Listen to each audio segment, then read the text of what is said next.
Bom, é sempre um prazer estar aqui para conversar sobre o Evangelho de Jesus.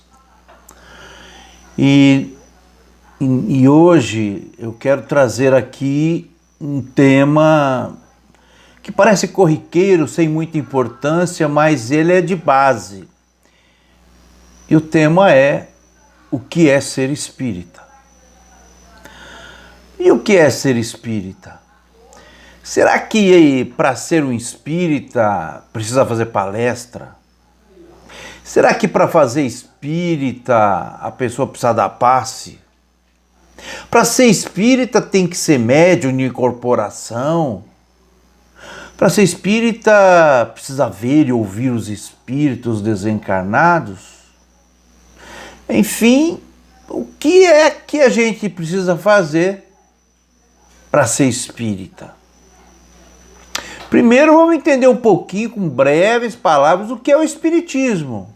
O Espiritismo é a terceira revelação de Deus.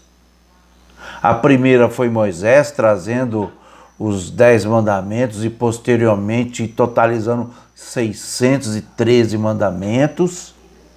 A segunda revelação, ela foi protagonizada por Jesus, nosso querido mestre, caminho, verdade e vida, que veio inaugurar um evangelho de amor, de solidariedade, de empatia, de indulgência, de contemplação ao sagrado. Jesus vem trazer um Deus que é amor.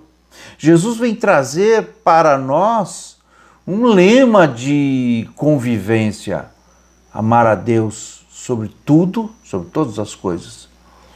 E com a nossa dificuldade de saber o que significa isso, Jesus traduz dizendo: amar ao próximo como a si mesmo.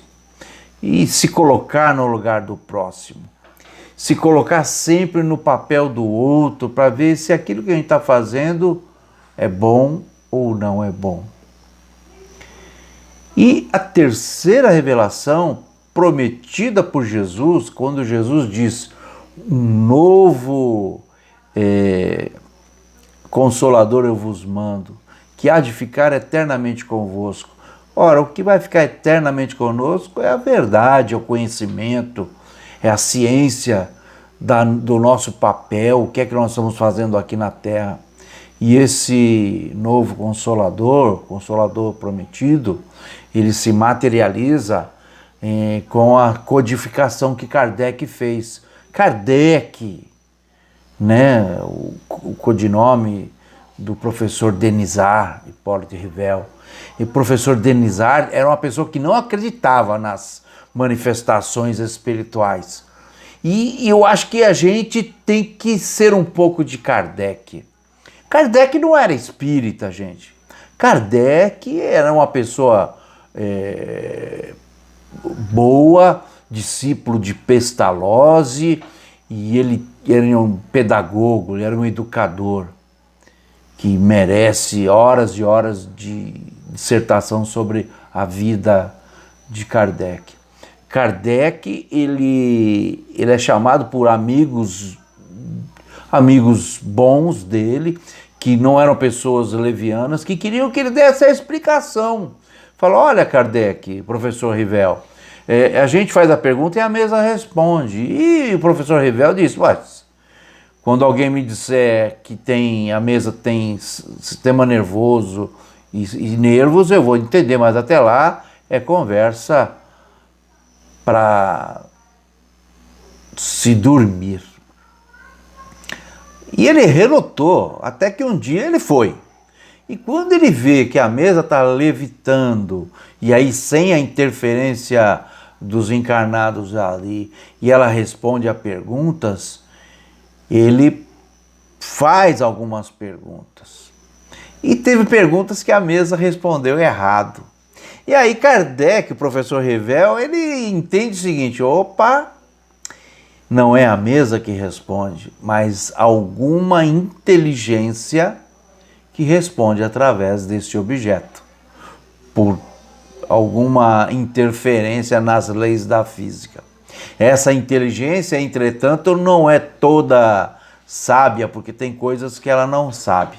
Enfim, a partir desse momento, o professor Denisard revela, ele começa a tomar nota, começa a fazer observações de forma empírica, de forma de experimentação, e ele começa aí a desenvolver a ciência espírita.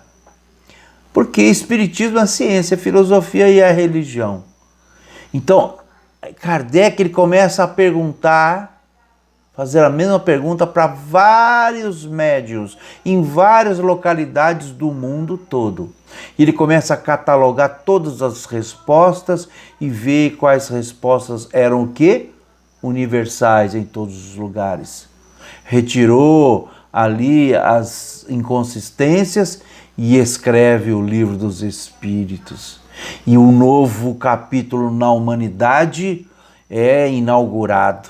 O capítulo que vem inaugurar o Espírito da Verdade, o Consolador prometido por Jesus, e vem trazer essa doutrina que é dos Espíritos, nas palavras do professor Rivel. Não é uma doutrina dele, de Kardec, não é uma doutrina dos homens, é uma doutrina dos Espíritos, porque as revelações ou conhecimento vêm dos Espíritos através de vários mecanismos mediúnicos, sejam eles de efeitos físicos, através das mesas, sejam eles de efeitos intelectuais, através da psicografia, da psicofonia e das demais características mediúnicas da humanidade. E Kardec escreve um livro chamado O Evangelho segundo o Espiritismo. E esse Evangelho tem lá no capítulo 14, no item número 4 das Instruções dos Espíritos, os bons espíritas. E ele discorre sobre o comportamento para se identificar o espírito. E ele termina essa dissertação, essa frase, e aí me permitam ler aqui. Olha só como é simples, mas profundamente complexo. Reconhece-se o verdadeiro espírita pela sua transformação moral e pelos esforços que emprega para domar suas inclinações más. Enquanto um se contenta com o seu horizonte limitado, outro que aprende alguma coisa de melhor se esforça por desligar-se dele e sempre consegue, se tem firme o quê? A vontade. Então, para reconhecer o verdadeiro espírita, não é quem faz palestra, não é quem dá passe, não é o médium. Se reconhece o verdadeiro espírita, aquele que se esforça. Olha só o que Kardec diz, não é aquele que vence suas más tendências, é aquele que se esforça. A gente reconhece o verdadeiro espírita por aquele que se esforça em vencer suas más inclinações, aquele que se esforça por vencer o maior obstáculo, que é aquele que reside em seu próprio coração. O verdadeiro espírita, então, não é aquele que dá passe, não é aquele que dá palestra, não é aquele que lê centenas e centenas de livros. O verdadeiro espírita é aquele que se esforça em se melhorar. E aí eu deixo para a consciência de cada um de nós dar uma verificadazinha se nós estamos tentando nos melhorarmos. E lembrar que a natureza não dá saltos. Não é porque a gente leu um livro chamado Nosso Lar, ou o Evangelho segundo o Espiritismo, ou não é porque a gente leu todos os livros do André Luiz, ou todos os livros de Kardec, que a gente é espírita. É pelo esforço. E aí o esforço por se melhorar, muitos dirão, mas então toda religião a pessoa é espírita?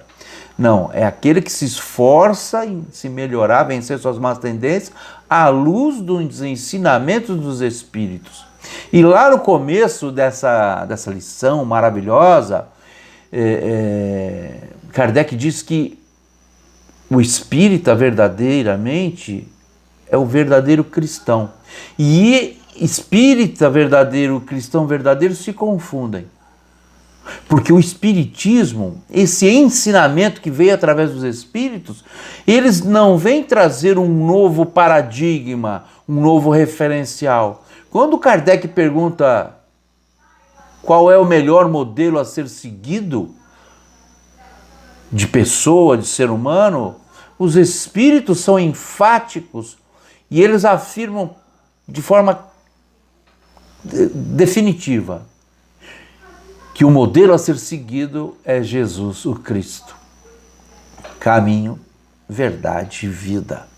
Então Jesus, o meigo Rabi da Galileia, o doce doutor da lei, aquele que traduzia a lei da Torá para todos de forma amorosa, aquele que trouxe como maior mandamento não o temor a Deus, mas o amor a Deus. A indulgência, o perdão, o vá e não peques mais. Para a mulher adúltera, levanta-te, pega a tua cama e segue. Para aquele que estava prostrado há anos à espera de um milagre, levanta, dá o primeiro passo, opera a tua transformação, vença as tuas más tendências, vença as tuas debilidades morais, vença as suas limitações intelectuais. Porque o intelecto e a moral são as duas grandes asas da nossa ascensão espiritual. E o Espiritismo é essa doutrina com seus aspectos filosóficos, religiosos e científicos que vem como uma lente para nos corrigir o foco e a profundidade da nossa visão míope, da nossa visão terrena míope, que a gente entenda a nossa vida em seus aspectos materiais e espirituais. Não existe a vida material separada da vida espiritual. Nós estamos constantemente em intercâmbios com os vários espíritos que nos cercam aqui e aí em todo canto. Nós sempre estamos trocando pensamentos, trocando ideias, percepções, emoções com variados espíritos. E aí me pergunta que tipo de espírito me acompanha, e eu vou te perguntar que tipo de pensamento, que tipo de comportamento que você tem. Porque é o teu pensamento que faz a ligação com os espíritos. É o teu pensamento que dá a sintonia espiritual. Quando você faz uma prece de forma automática, mecânica, sem colocar a emoção, são apenas palavras que o vento leva. Mas quando você coloca emoção, quando você entra num estado alterado da tua consciência e você se eleva espiritualmente, se eleva mentalmente, você se conecta melhor com o teu anjo da guarda, que está sempre do teu lado, dando a sua contribuição para a tua elevação, para a nossa elevação. E olha, eu disse aqui no começo, para ser espírita tem que fazer todos os cursos, para ser espírita tem que dar passe, tem que dar palestra. Isso é complemento, isso é consequência de uma mudança de atitude perante a vida. Porque lembra no Evangelho segundo o Espiritismo, quando se diz a fé, a esperança e a caridade? E Paulo de Tarso, nas suas missivas, nas suas cartas, nas suas epístolas, ele fala que a caridade é a maior de todas.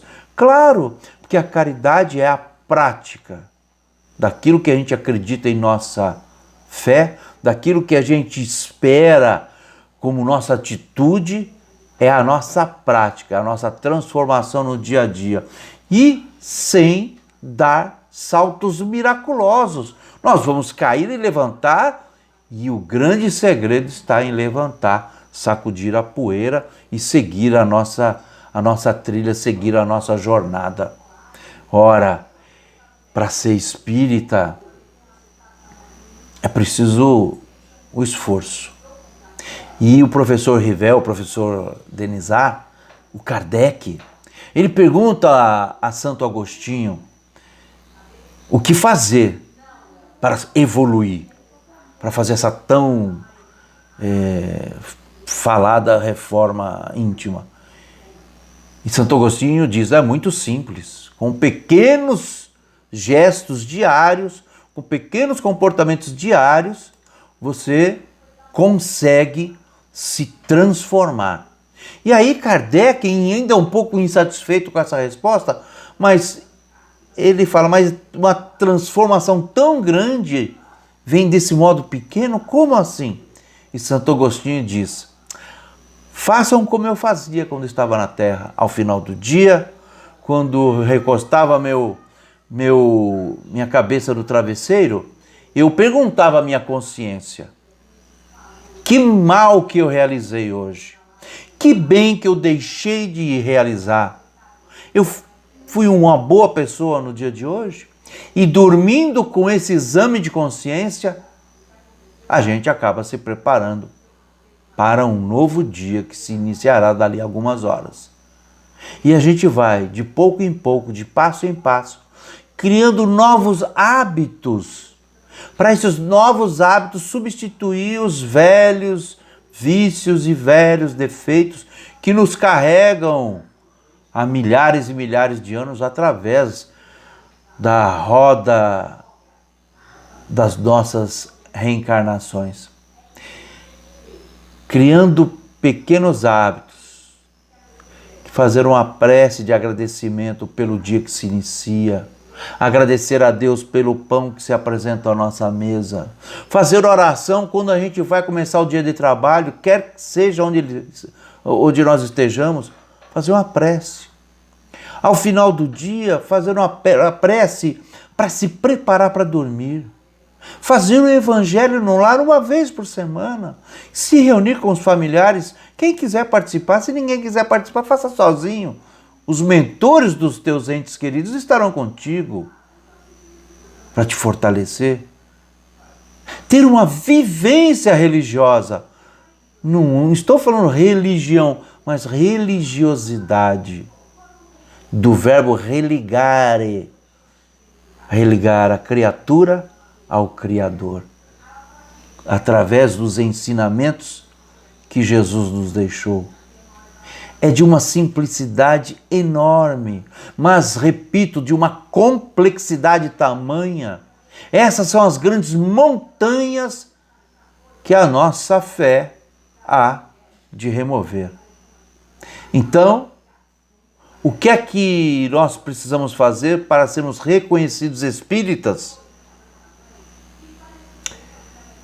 Nos esforçarmos para vencer as nossas más tendências à luz dos ensinamentos dos Espíritos e sempre, sempre, sempre mirando o exemplo magnânimo de Jesus Cristo, caminho, verdade e vida. Esse é o recado de hoje. Que Deus abençoe cada lar, que Deus abençoe cada um de nós e que nós possamos vencer um pouquinho de cada vez a nós mesmos. Até mais.